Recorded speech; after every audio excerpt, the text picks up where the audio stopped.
Noong panahon na marami pang mga kabataan ang naglalaro sa lansangan, gaya na lamang ng kanilang nilalaro na luksong baka.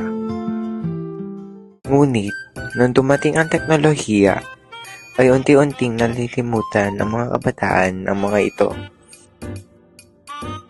Maraming naidulot ang teknolohiya na mabuti, ngunit mayroon ring masama.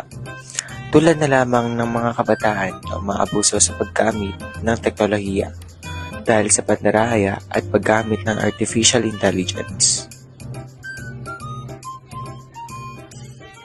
Hoy! Ano na naman yan? Wala po ito, sir. Anong wala? ChatGPT na naman, kukuha ng information, tapos May pag-base na research lang naman. naman po ako para dun po sa research namin kung anong gagawin. Research? Opo. Anong gagawin mo dyan? Pag-base mo ulit, tapos makikita ko na naman sa paperworks nyo, puro ganyan, puro AI, gawa sa AI. Hindi naman po gano'n yun. Nagtitingin lang po kami kung anong gagawin po para po dun sa research. Ano yan? Ano to? Ano to? Ano to? Ah? Ano to? Sige na po, amin na po ako. Nagawa ko lang naman po yun kasi gawin na din po ako sa oras at madami po mga titin na pinapagawa po yung mga picture. Alam mo naman na kasi deadline na ngayon, hindi mo pa ginawa ng mas maaga. Kaya nga po nagsasorry ako, sir. Bigyan niyo po ako ng isang chance, sir, para pakita ko po sa inyo. Kagaya ng isang kwento ng isang estudyante na si Adrian na tuluyang nang naimpluwensyahan ng teknolohiya.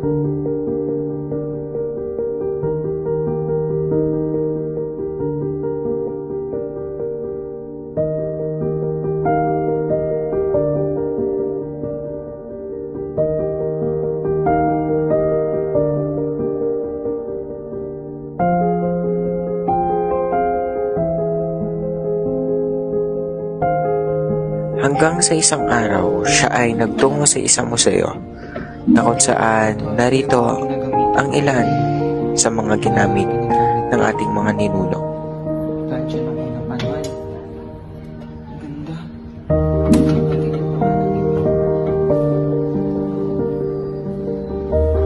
Daming panibago. Ang daming luma dito.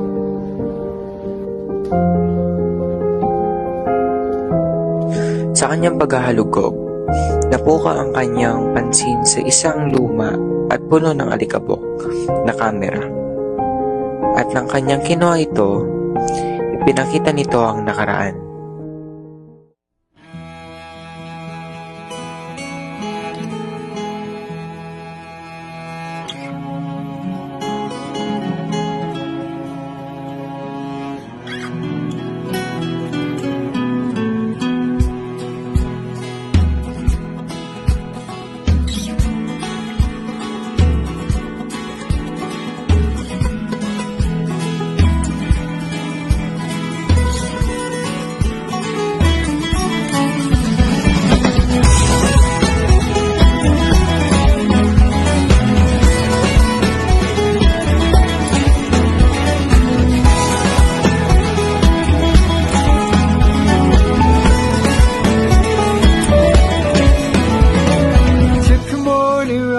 To the place where you and I were supposed to meet.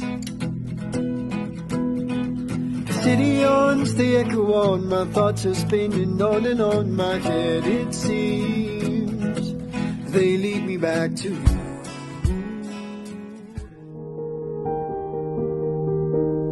Hanggang sa isang araw, napadaan siya sa isang silid-aklatan at siya ay nahikayat na magbasa ng aklat patungkol sa nakaraan.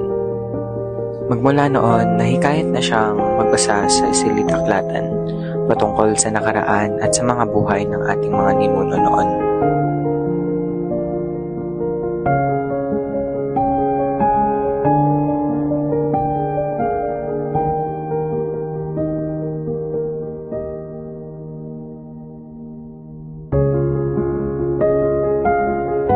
At dahil doon, nabahala ang DepEd. Kaya naman sila ay gumawa ng aksyon at nagsagawa ng isang kaganapan na kung saan ito ay Festival of Talents na ang layunin ay muling buhayin ang kultura at tradisyon na ipinamana sa atin ng ating mga ninuno.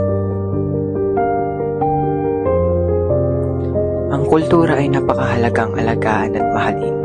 Kaya naman, sa mundong ito, ay dapat lalo nating hikayatin ang mga kabataan na mahalin ang sarili nating kultura.